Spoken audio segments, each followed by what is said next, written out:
I'm really glad that you said that before we started recording as well. We'll never mention it again. We'll never mention what was just said.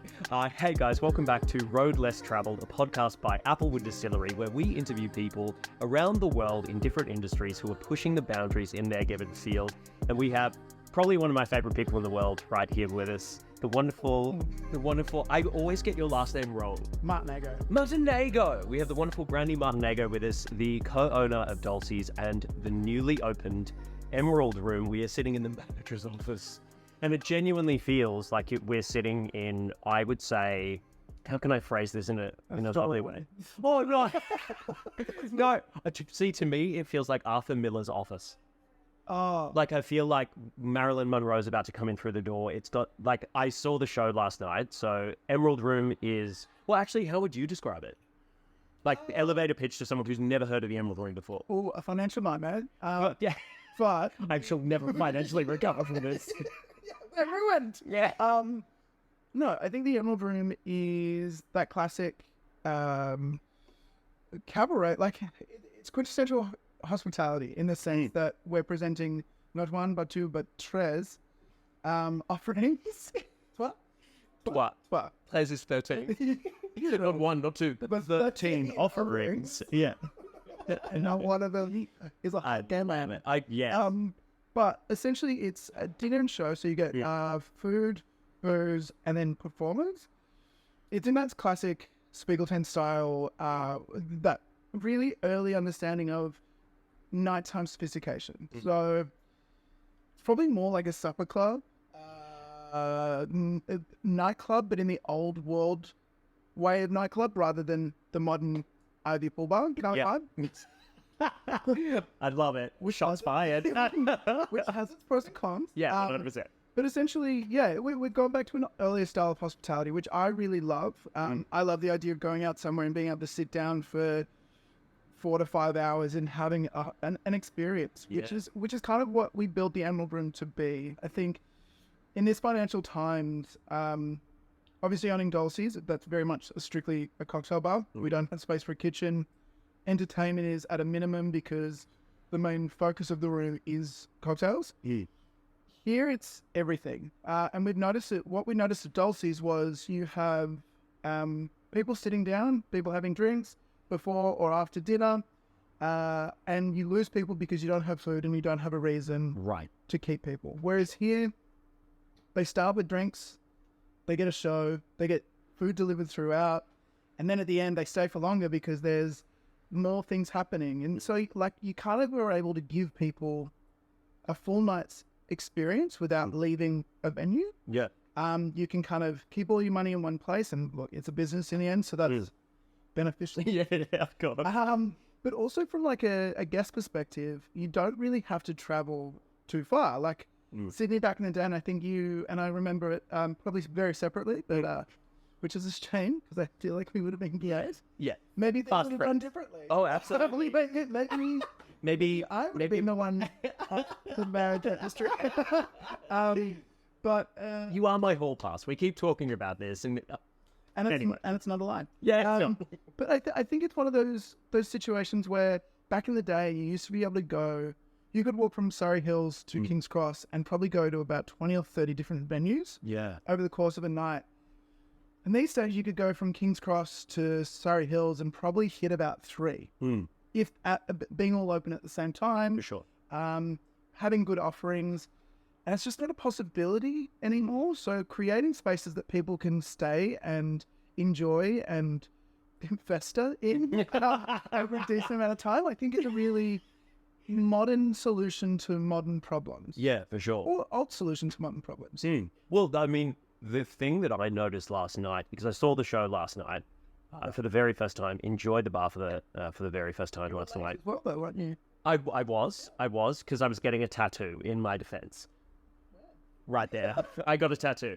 Point of the story, I was a little tardy, my apologies, but I saw most of the acts. They were sensational. Yeah. I was blown away, first of all, by the quality of the performances. Yeah. Second of all, by the actual quality of the show in terms of the musicians, the lighting, the actual acts themselves. And it really reminded me of like some of the beautiful Mardi Gras postcards of like 1960s Sydney. Yeah. Was that kind of what you were aiming for, to present something almost a bit nostalgic, It's very reinvent it in the modern way? I think like there's nothing that you can really do. Like no one can ever really open a venue that is replicating a certain time period. I think nostalgia is probably the most romantic thing and the most like, nostalgia is really sexy to me. I Why like is the that idea. stuff is sexy to you? That's a strange way to define nostalgia as well. Like, I like thinking about the past and getting turned on. But I think you do. Like, I think there's so many. Everyone always looks at past experiences and thinks that it's better than something that they live in now. Yeah, for sure. They're like Roman Empire. Oh, really? This is my Roman. Yeah. Love it. But I don't think. I think when we look back at how things are run, you can cherry pick the best parts of those eras. So people really look at, my favorite is, I wish I grew up in the 20s. For sure. Like, one, you're a woman, you're gay, or you're a person of color. Yeah. It was never going to be a time. Penicillin had just fucking saved that, guys. I don't know how much. And everyone's like, Pink Floyd, I love Picasso. I'm like, he used to beat the fuck out of his wife. Okay? It was not a good time. Like, and I think there's that one. Is that one not in Paris? That Midnight in Paris. Paris, yeah. And they talk about it really well, where it's like we always romanticize previous eras because it was either grander or they had more fun and things like that. And Sydney definitely does that a lot. I think going through the lockout period that we had. Yeah. So from 2014 to mid-lockdown, so it would have been about 2002? Yeah. 2001? As in 2020, you mean? Yes. Yes. We went back in time. Nostalgia sexy, baby. Back in time. Yes. Yeah. It kind of like Sydney was obviously decimated, and the change of culture. I don't think that that's a bad thing either, because what it forced everyone to do is change the way that Sydney thought about venues, and it wasn't just about nightclubs and pubs and just churn and burn. It was like you went out and you saw different things. We were allowing small bars with concepts to kind of grow. Yeah. But I think people always think of Sydney as like, oh, it's dead. And I think we always look to the history of Sydney, and I know that this is a very Sydney-centric chat, but I'm sure people do it in Melbourne. I'm sure people do it in Brisbane. I think people do it in a lot of different cities, like depending on where you are. The culture of the time changes and morphs, and some people look back at 1990s in Sydney during the kind of drug addled golden strip of King's Cross, going like, oh, I remember when the cross was fun, right? But also there was there was some fucking terrifying. There was also just a lot of heroin over there. Yeah, of course. Yeah, I know. Yeah, just pep it in there, just for some spice. But I love how you've revived, I think, kind of the rose-colored glasses of Sydney and Cabaret all at the same time. That beautiful performance and thing that I think Sydney's very famous for, which is Mardi Gras. Like, there's that element of performance and that performative art, which is so exciting and inviting, and also like. Yeah, and also just like shocking in the best way. Like, there are photos of me from last night with my jaws hitting the ground. I'm just like the entire time, because it was just it was not what I expected. It was such a gala, Yeah. It was a gala, sorry, a gala. I was like, It was a gala. I love the I think galas are a beautiful bar. Yeah. But I did have a strange question about the name. The name of the bar, the Emerald Room, because one of my... Back to your rose-colored glasses thing. Oh, yeah, okay. Well, because one of my favourite plays that is Sydney-centric by David Williamson is Emerald City. Yeah. And it's about the kind of cosmopolitan nuance of Sydney in comparison to all of the other cities in Australia, and how it's so specific. That experience of Sydney. And I think as well, like, I'm very aware of the David Williamson play, and I think there's elements of the David Williamson play which is really interesting, because it's that age-old Australian question of, as soon as you go to Sydney, your life changes, and you have this, like, suddenly you become like the Sydney person. Or you do very Sydney things, and what I find really interesting about it is that everyone goes, oh, Sydney's the Emerald City. One, because it's beautiful. One, because it's like on the harbour and it has that glistening green and blue kind of those hues of multifaceted emeralds. What I think I'm layering this on David Williams for sure. Yeah, good. Yeah, please. If the original Frank Oz, Frank who wrote The Wizard of Oz, Is it? the concept behind the Emerald City is it's a city built for distraction because he comes to Oz and notices that they're just coming. This is deep dive. I love it. No, I love it. This is so cool. In the history of The Wizard of Oz, the wizard comes to Oz just after a great drought, and everyone is in a very disparate kind of depression. And so what he does is unify Oz with a common enemy, which you don't really hear up until later. Really? And then the invention of the Emerald City, and he decides that he's going to unite the people of Oz by building this beautiful, glorious capital made of emeralds. But halfway through, they ran out of money. And so it's made of glass, but he forces everyone to wear emerald-colored glasses so no one sees it differently. Right. So the whole idea of the Emerald City in Oz is this beautiful city that people wear emerald-colored glasses so they don't see the imperfections. And it's one of the things that I really love about Sydney is that we lean into it. Like we love how Fucking steer into the skin. right? Yeah, yeah. It's like, and we know that it's not. We know that this city is not perfect. And I think when you live here, like when I lived in Manhattan, it's like the same thing. Yeah. You have to want to live in Manhattan to live in Manhattan because there is insurmountable amounts of reasons. Bullshit. Yeah. Why not? Well, I think in Sydney it's the same thing. It's like the dating sites. The dating sites. Yeah, the dating sites. So It does. the people are questionable. If you haven't travelled, the way Sydney people think is, some would say international. Yeah. Others would say rude. Yeah. And callous. And it is one of those places where you have to really want to live here, and you have to want to see things a different way.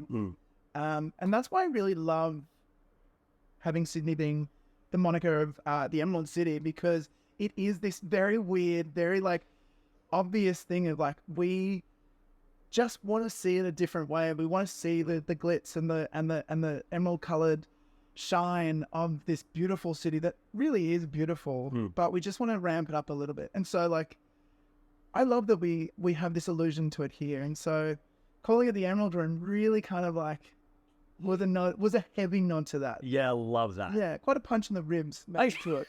It wasn't a Yeah. it was a kick in the dick. Yeah. And give me 15 minutes, I'll explain that to anyone who goes, why the Emerald Room? I love that. And you've also changed your offering as well. So moving from Dulce's, which is the full Australian offering, you've now moved into, yes, a massive Australian offering on the back bar, but a sizable inclusion of international spirits. Was there a reasoning behind that in terms of using that Emerald City, that intercontinentalism and cosmopolitanism of Sydney in terms of that idea? Or was it because Money. Yeah. Money. Money. We need money. Yeah. Oh, I think It's both. It's but both. It's also like you want to also have that freedom to make international drinks in a way. yeah, and like it's one of those weird things in hospitality where you can create a space that is so conceptualized, and I will never badmouth the concept. I will never sit there and suggest that there needs to be, that people need to make their concepts more palatable, or you need to be able to make it generic so that anyone can go. Because I think that that's bullshit and trash. Yeah. No, it's like, oh, Tell us what you really think, Brandon. yeah, it's special. But I think you've got to really acknowledge that when venues grow in scale and size, and there is so many more people who rely on that business to be successful, your priorities change, and your thought process and your concepts need to evolve and grow. At Dulce's, there's a staff of 7 within the world of Dulce's, and that's 7 days a week. It's licensed for 60, but seats about 45, 50 comfortably. You can get away with selling Australian spirits, and you can focus on that, and people can come in and you can share the story of Australian spirits and talk about it. Whereas for a place like this, you can't afford to not have something that people are familiar with, For sure. because there needs to be that buy-in with customer and venue in order to like sell the dream of the Emerald City. Yeah, right? for sure. Yeah.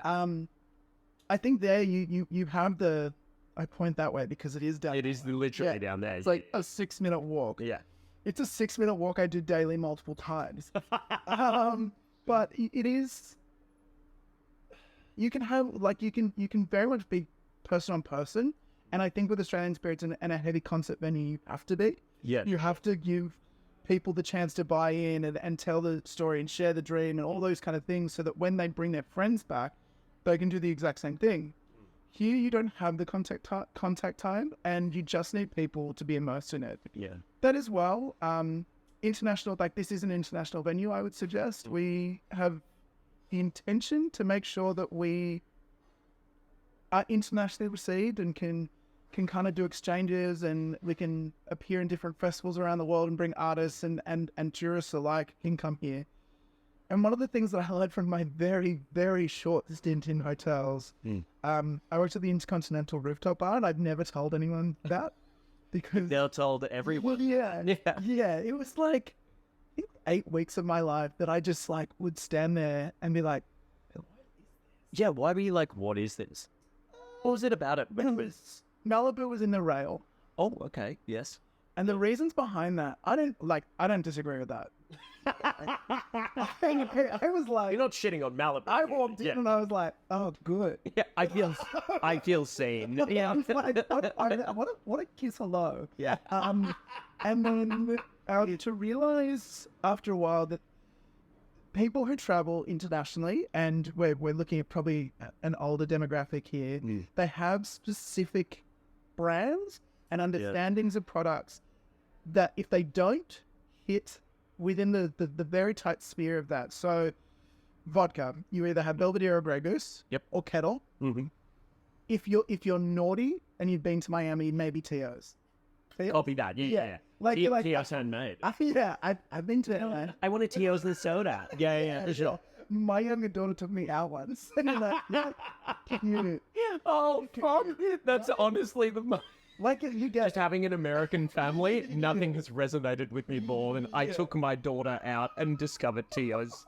It's so true. It's so true. I love that. Yeah. And so in that sense, you kind of really understand that to win these people over, and when you have that like minimal contact time, you need to have brands that they're familiar with. And it's one of the things in hotels is that you can create a fucking bar of incredible local flavors and stuff like that. But if you're in Sydney for 3 nights and you're staying at the Intercontinental and you're staying right in the middle of the city, your room's overlooking the harbour, you're going to the Opera House, you're visiting, do you cross the bridge? No, you just look at the bridge. No, yeah, absolutely. Or you climb it if you've got that much heart in you. Yeah.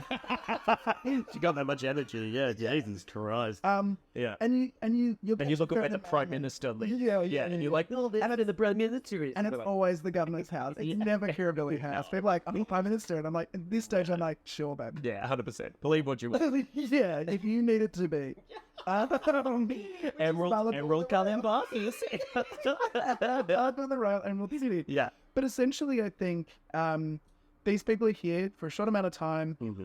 They want to buy in, but you can't just instantly go, this is Kwandong, Dabson Plum, Kakadu, Bloodlines. Yeah. Oh my God, crazy. What is Nick bringing us? Oh my God.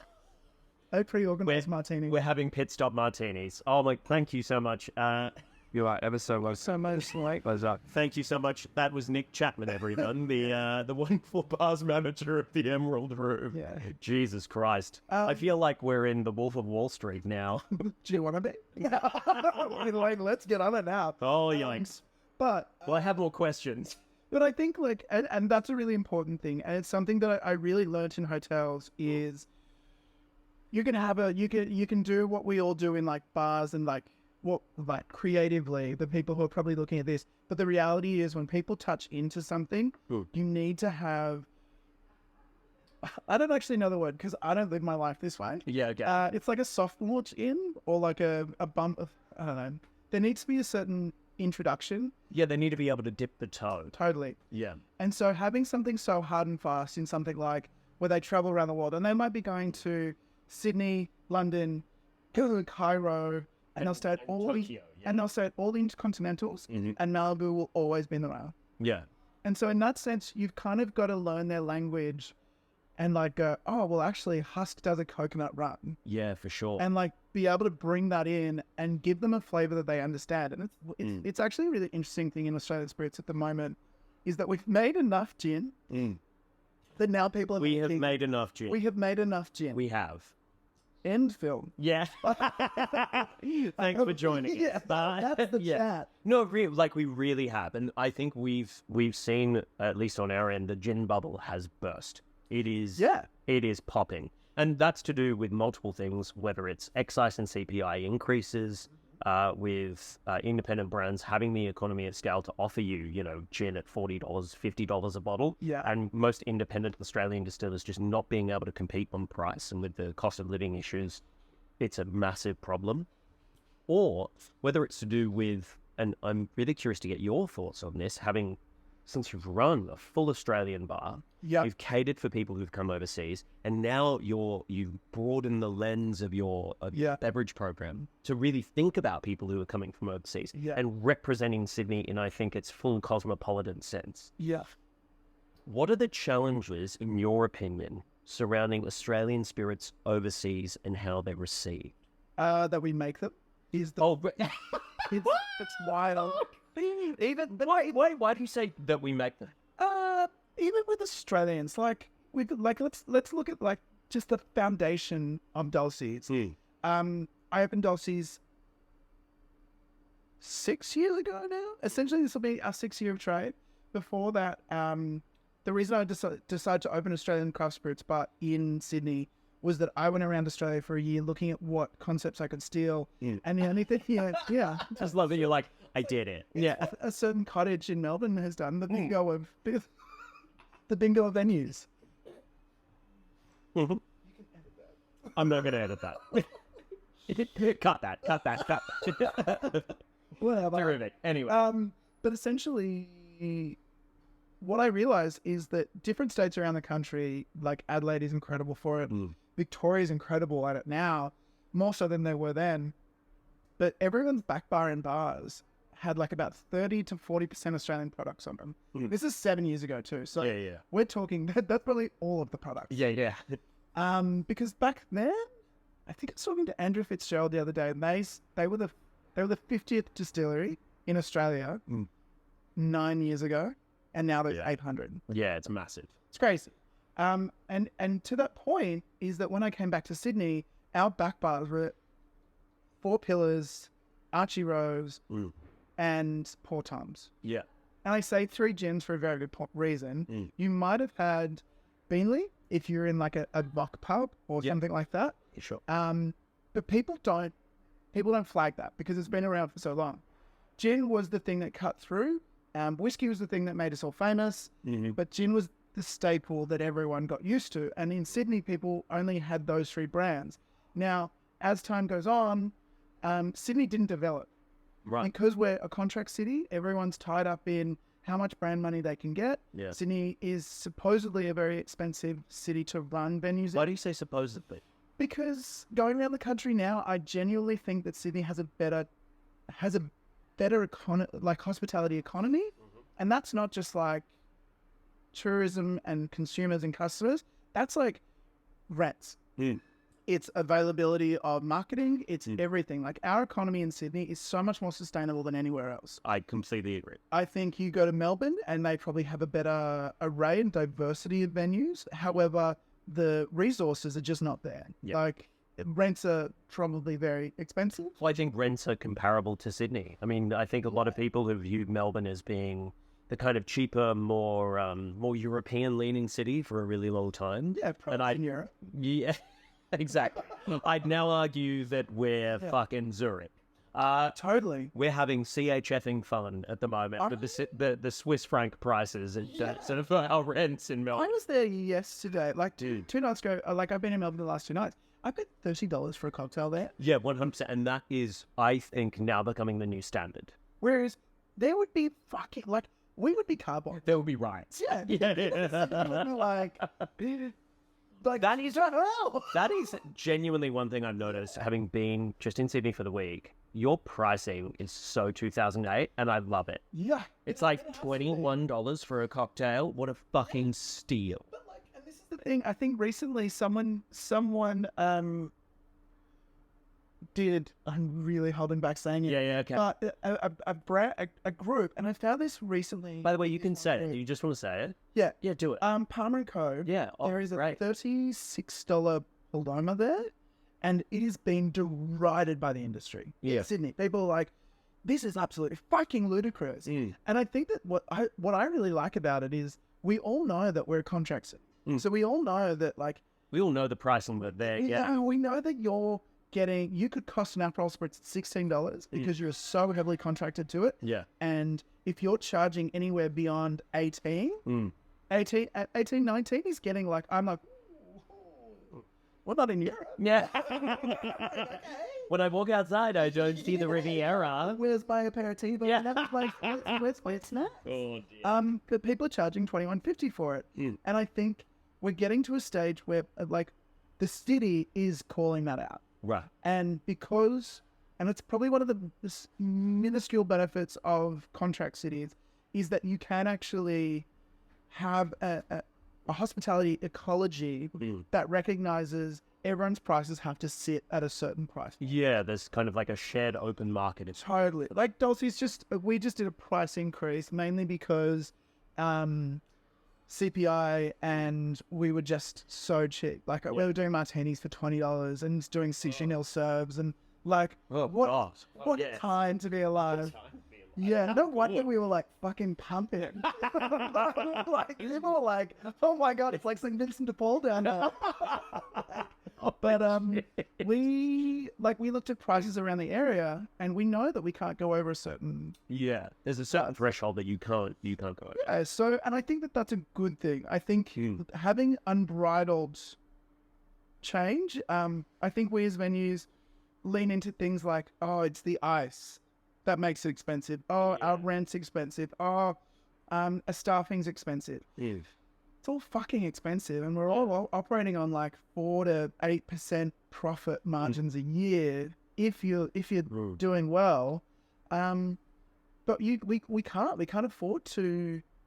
afford as a city of Sydney to isolate ourselves, because there's always someone closer that will grab that other end of the market. For sure. And I think that Sydney, as opposed to Melbourne, Yeah. one of the best things about Sydney is that I think it has such an understanding, like an embodied understanding as a city, that it is part of the international makeup.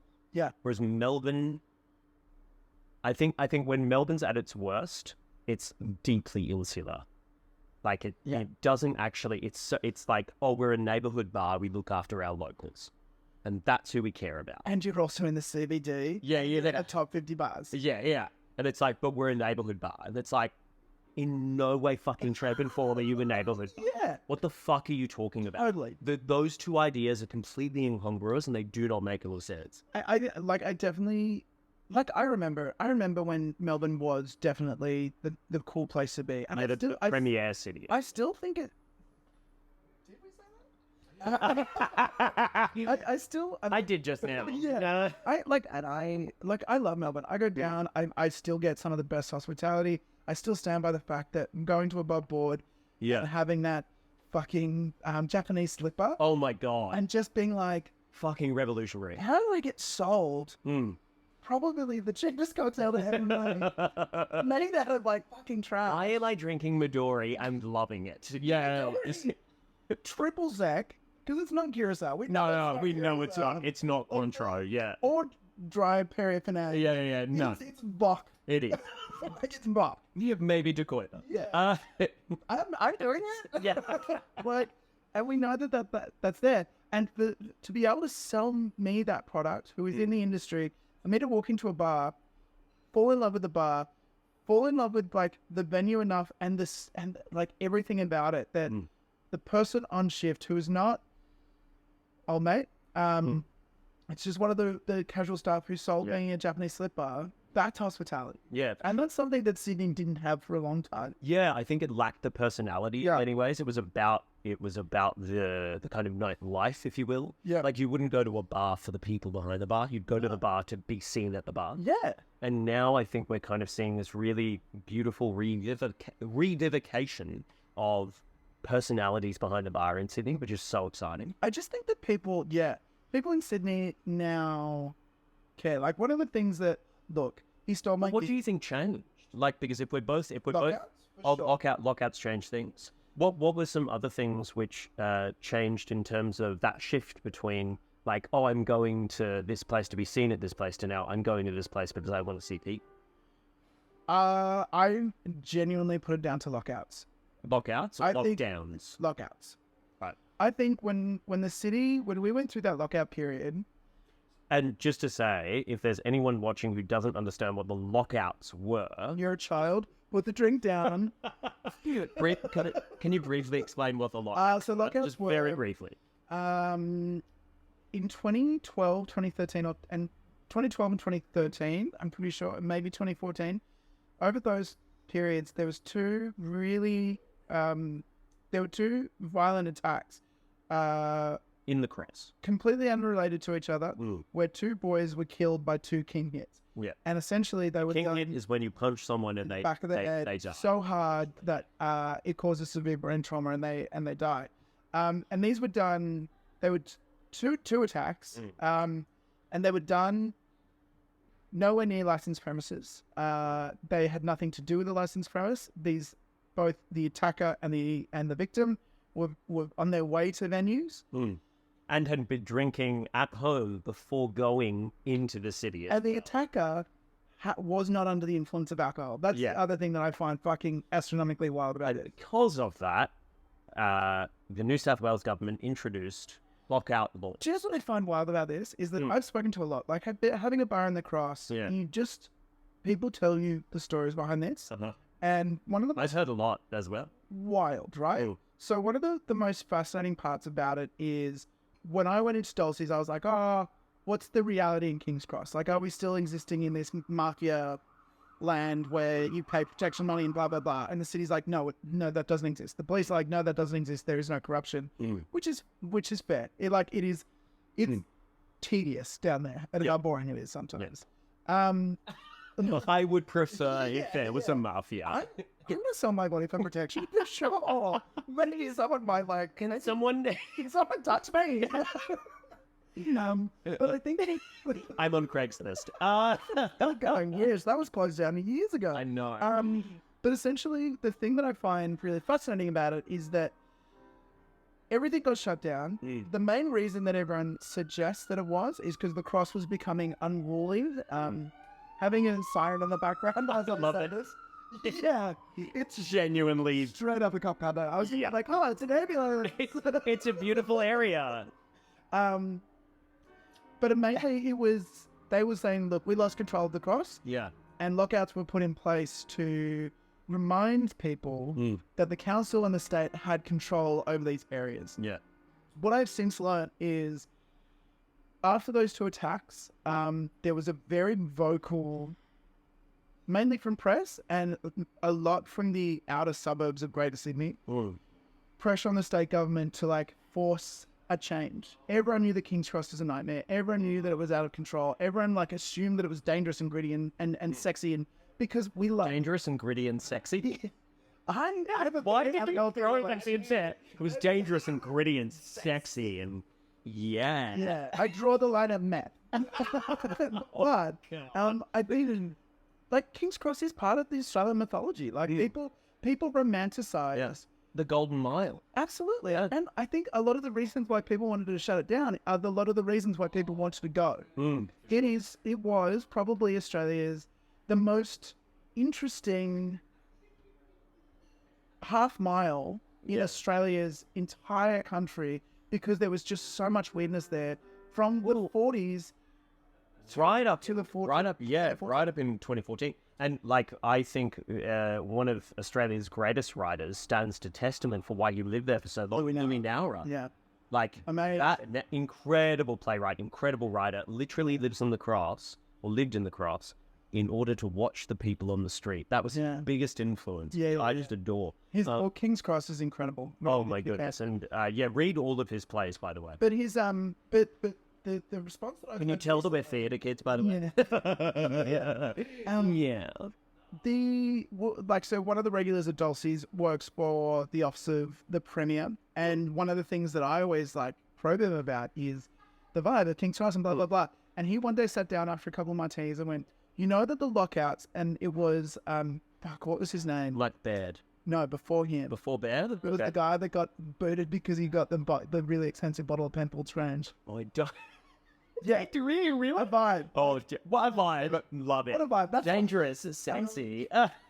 what's his name? I don't remember. It was the premier. And basically, everyone was saying, shut down the cross. The cross is evil. The cross is bad. And he stood up at a press conference without telling anyone in the cabinet, without telling anyone in his office. Yeah. And he went, fine, I'll do it. And that, like, shocked the system to the point that everyone all of a sudden had to kind of make up a plan to go, holy shit, we now need to create, I'm still trying to remember his name. Yeah. We now need to plan for a city that doesn't have trading. So I think the first time it was, you couldn't go into a venue past 1 o'clock. Yeah. In the CBD, And it being Street or King's Cross. Yeah. It was once you're in the venue, you couldn't cannot leave the venue and get back in. Yeah, and like grandfathered venue licenses, which used to trade 24 hours a day, could now only trade till 3 a.m. You couldn't serve shots after midnight. You could serve it in glass. Yeah, you had to serve it in plastics. Yeah. Wild as well. Any bar, like for those playing at home who've been to Jangling Jacks. By the way, I love that I asked you for a brief explanation as to what lockout laws were, and we're 7 minutes in. But like Jangling Jacks, for instance, was a cocktail bar that existed in the area, and the rules on cocktail bars were you could not sell a cocktail after I think it was 10 p.m. and then changed to 10 p.m. and then changed to midnight. Yeah, unless it was advertised in a menu. Yeah. So you had to put all of your cocktails on the list in order to be able to sell them, which meant that most people, you would put that's where the classics like tome came from, the classics Bible, because essentially what happened was people would have to come in and go like, "Can I have a daiquiri?" And you'd say, "Is it in the book?" Well, actually, here's our menu. Yeah? Yes, absolutely, you can. It was wild because you could be like, "I'll get a tuxedo number 2." Yeah. Oh, I want a Southside. I'm sorry, my love. It's not in the book. It's not in the menu. Yeah. And so people started giving bites to people. Giving out Jerry Thomas's. Yeah. I think it was in there. That's Yeah. And you had to have an RSA monitor who wore a fluoro Well, wore high vis. Yeah. It was fucking crazy. Wild. It was wild time. And this is the exact change. So all of those laws existed for general, and because New South Wales had general hotel licenses. Yeah. So unlike everywhere else in the country who had various different diversities and degrees of licensing, New South Wales had hotel licenses, which either had gaming, bistro, or alcohol. And then everything else was like restaurant entertainment. Yeah. But you're and then nightclub. And everything else was divided into those three. So a bar that had 1,500 people in it versus 45 operating on the same rules. And that was an issue. And it was flagged at the Olympics. Look, deep dive.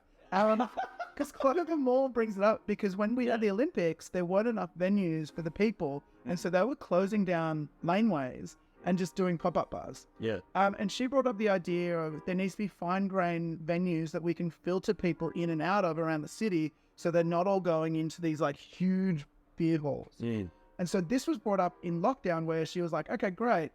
Barry O'Farrell is his name. Oh, Barry O'Farrell. Yeah, there it is. Barry O'Farrell then got done 6 months after that by accepting a gift of a Penfolds Grange, which is hilarious for the guy that shut the city down. Honestly. And from my understanding... It's probably done by a property owner in Potts Point. Yeah. But my understanding, and I've spoken to the mayor at great lengths about this, I'm kind of a big deal. I'm going to tell you my corruption story. I'm fucking down for it because this is my Roman Empire. Yeah, okay.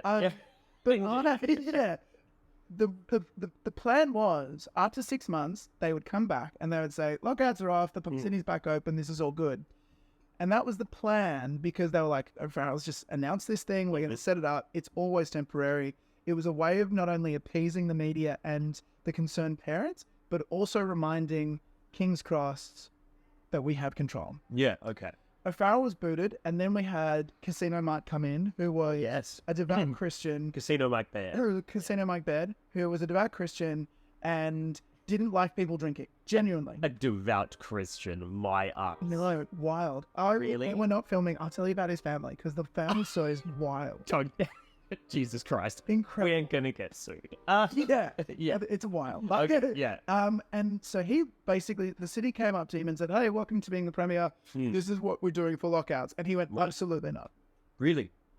Yeah. Okay. And the city at that point, you can actually see the change of language from when the city, when Mike Baird comes in, and there's about like a month or so, 2 months, and then the city just turns around and goes, "We don't support lockouts." Right, okay. And it's incredible. Because the language that, so for all of those, for all of you who are watching, the language that the law was written in for lockout laws was incredibly vague.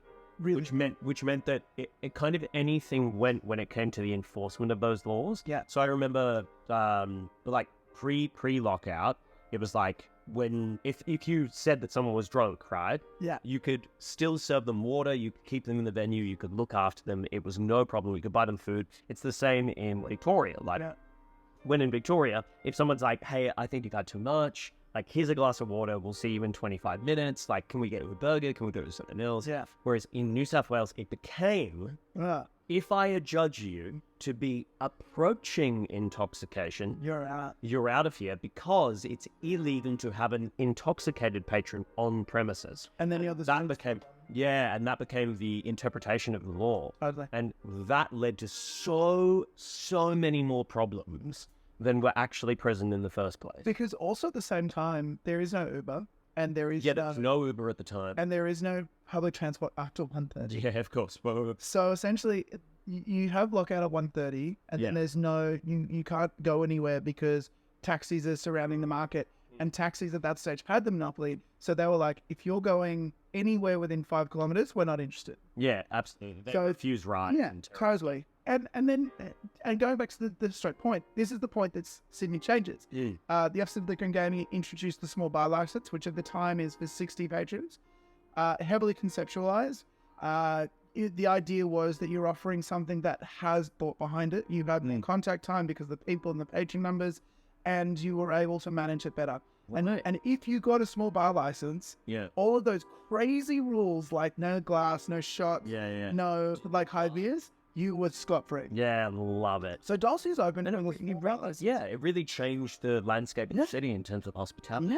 and like, to be honest, that's where like Shady Pines and stuff, like these guys were one of the first trials of the small bar license, and you started seeing a more niche, more like bespoke offering coming about because of this awful law. And that's really the start of the change of Sydney. And then from that point on, we've started to diversify. Wow, that was long. Yeah, it was. I just relaxed. Telling that story.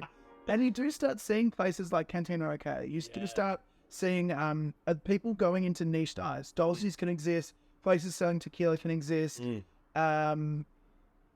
Bubble bars can exist. Yeah, absolutely. Everything in these small... This beautiful, like, little culture can kind of pop up in these container of offerings that, like, mixed in with, like, the bar, the pubs, the hotels, the nightclubs, and you were able to see all those fine-grained offerings interact with the city. And I think that's when people in Sydney started changing their thought process. People all of a sudden weren't saving up to go out and get absolutely wasted in pubs and nightclubs because they couldn't.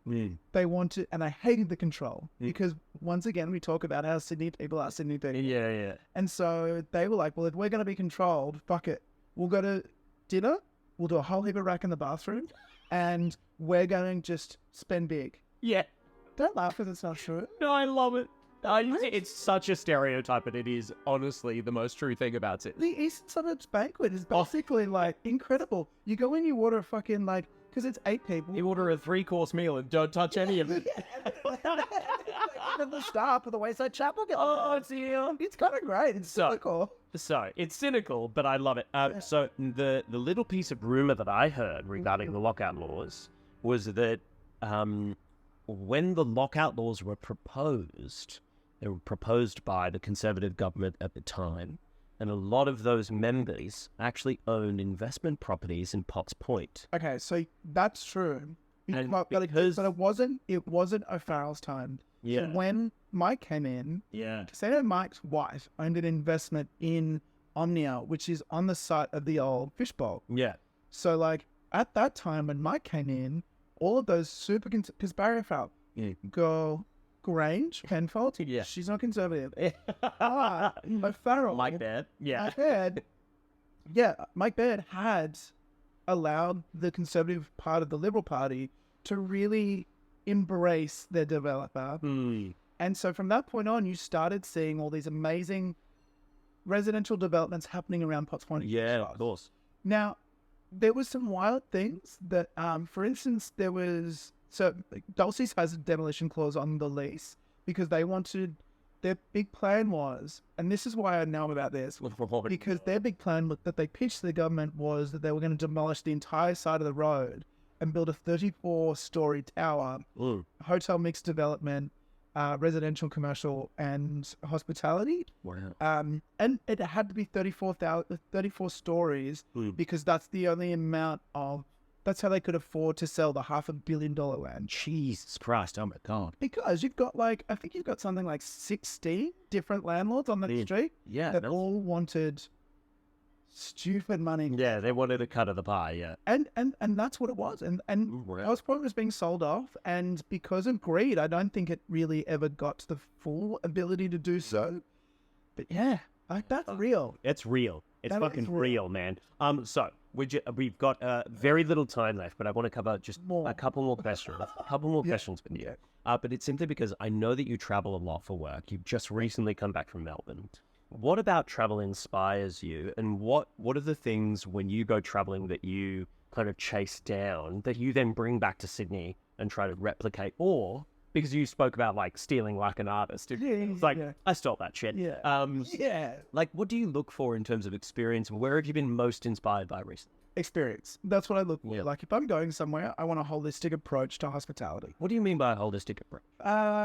I don't want to walk into a venue which is like whitewashed and you've lit tolic chairs. I fucking hate tolic chairs. What are tolic? Tolic chairs are those metal chairs. I've seen them. I've seen them on my hand.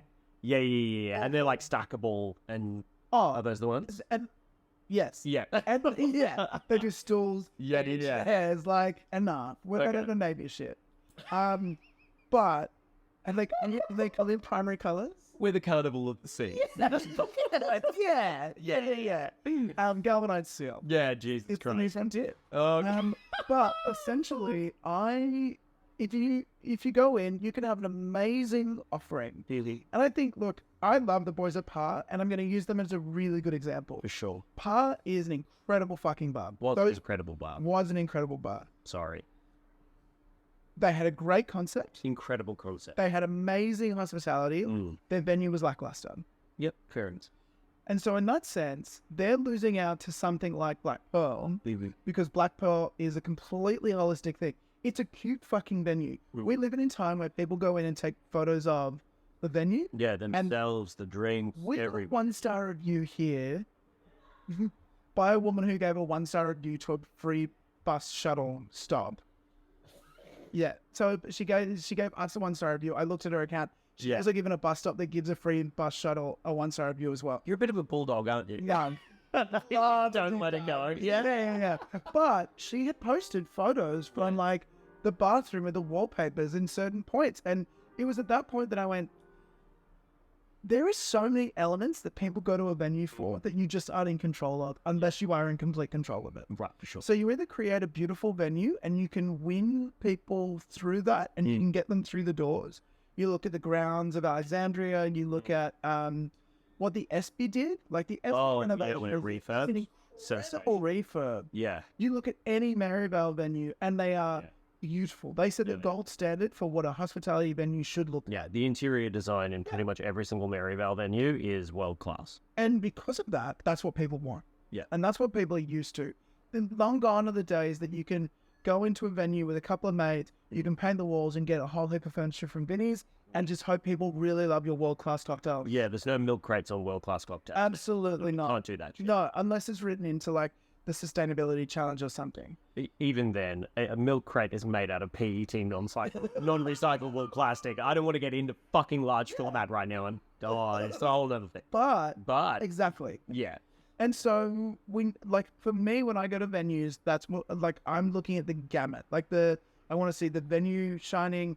I want to see the really good hospitality. I want to see the attention to detail in your concept. Yeah. That then also translates into your drink program. Ooh. And for me, that's what I like. And when you go domestically, it's those venues. So like some of my favorite venues are Melton Juniper in Adelaide. Yeah. Right. Matty now seems to run that entire laneway. Yeah, he does. But his thought process there is like so intelligent and so smart, and it's not over the top. I'm not saying go out and like spend $1 million on a fit out. It was someone told me that here. Yeah. But I'm not telling you to do that. I'm telling you to be like considered and understand your clientele and go out and do those things. And then when you go internationally, it's heritage places. It's places that have like existed for years. It's telling a story of the city. That's what you want to Absolutely. do. Yeah. That's actually a really great way to say it. It's places that actually tell the story of their location, of their patrons, their concept, and they really lean into it and aren't really ashamed of it, because you can get to a point where you want to appeal to so many people that you actually dumb everything down and make everything...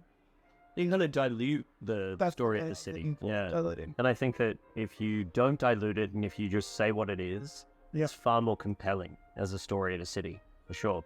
You just swallowed that, didn't you? And yeah, you got it right in there. Now, I have one last question for you before we sign off. One last, and it's a little bit sentimental. So I hope you're ready. Hope you're ready to dive in. What advice, so we've known each other now for what, 4 or 5 years? Yeah. What advice would you give to younger Brandy, since he's opened another venue? He's about to open the secret third venue, which is coming out maybe soon. That's a 2-year secret. That's a 2-year secret. What advice would you give to younger you that you feel that person should really hear? It's like Brandy from 5 years ago. What would you tell them? Do it. I don't know. Like, again, and this conversation I had with Andrew the other day about like gospel, and like the idea of talking to Australian distillers and people who have done amazing things in my eyes, and they go, I probably wouldn't do this ever again. Yeah. Because like, I would say do it. I'm a huge believer in the idea of the decisions I've made are great. What I haven't liked is, don't go into it expecting you're going to be invited to the boys' club instantly. Yeah, okay. Don't go in thinking that you are going to instantly be invited into the select world of magazine favorites or industry legends, because that doesn't happen. Yeah. Unless you are in that group and unless you've grown up through that group, it's a very hard thing to go into. And opening a venue and expecting to instantly be welcomed with opening arms is not real. And it also means that like you're focusing on the wrong thing. Yeah. You're focusing on industry recognition. You're focusing on being like a cool kid rather than creating a venue for people to enjoy. My other thing I would say is embrace your thought process. Trust it. Test it. Have it challenged by people. Be realistic with it. Because if you want to open a gin and cake bar like I wanted to at one stage, can't wait to talk about that after the camera's off. Don't do that. But there are people around that will tell you yes or no and why, and ask the people that matter. Like, who are the people that matter in your eyes? You. But like, such a flirt. But it's, I think, like, how do you decide on that as an individual? Like, are they people that you like respect? Are they your loved ones? Are they people like veterans in the industry? Like, how do you decide who to listen to and who not to listen to? I think it has to be a balance. Like, you can't listen to your parents. Like, honestly. Yeah, seriously. They love... They'll be like, I loved it, Arnie. It was great. They love everything or they love nothing. Yeah. I've discovered this. Like, gin and cake. Oh, Mum loved. Mum loved it. Australian Spritz. Sing high tea. I'll be there every day. Australian Spritz bar. hated it. But I don't think that's you're gonna say it. Cabaret menu. Oh, that could be fun. Yeah. You can do it. Yeah. Like, Yes, I fucking can. Yeah. but like, it should be people like. I think I'm really lucky in the point now where I have a great collection of industry people that I can call on and I can chat about, and we can see what the reality is. If I was talking to myself back then, I would say go and talk to more people, go to bars, start conversations, have those chats, engage more with the industry, and like talk to people your age. Yeah. Okay. Like, I was desperate. Like, I'm in a very weird precipice of the older generation above me in Sydney did very well. We're talking like the Mikey Enrights. We're talking about all those people I can remember right now. Yeah, I love that. And they were great, and they like pioneered, I would say, Sydney hospitality for my level. They all seem to come from the Macleay Street Bistro or Victoria Room, and I was like desperate to be part of that. And what I forgot to look at was my cohort. Right. And so I didn't really ask them many questions, and we didn't really build much relationship because we were also hungry for that. I think my advice would be build your cohort. Yeah. Because Build each other up. Yeah. totally. Yeah. And like that's what I need. Like build the cohort. Yeah. It's not yours. It's part of it. Like contribute to it, take from it. Yeah. I think that's a huge thing that people look over because everyone's trying to compete to find their place within the industry. Yeah. Whereas one thing that I've noticed is that no one is them forever. Yeah. So like when you deal with someone, Oh, he's a bar owner now. right? He's not a bartender. He's not a bartender anymore, but I remember when I met him, right? And so you have these moments where you're like, I remember meeting you, then you were, quote, nothing, and now you are someone. And so, But also now, like, and this is amazing. I love this, and like I'll say it to his face. yeah. You watch Evan Stroke, and I watched Evan when he wasn't anything as well, and then when he became Mr. Hospitality, and he was desired by everyone, and deservedly so. Absolutely. And then I watched him open Waratah, and he was moving ramekins up and down stairs. Yeah. He wasn't even making a drink. No one was talking to him. No one was looking at him. That sweaty little fuck was moving food up and down the stairs, and at some stage, like unclogging toilets. Yeah.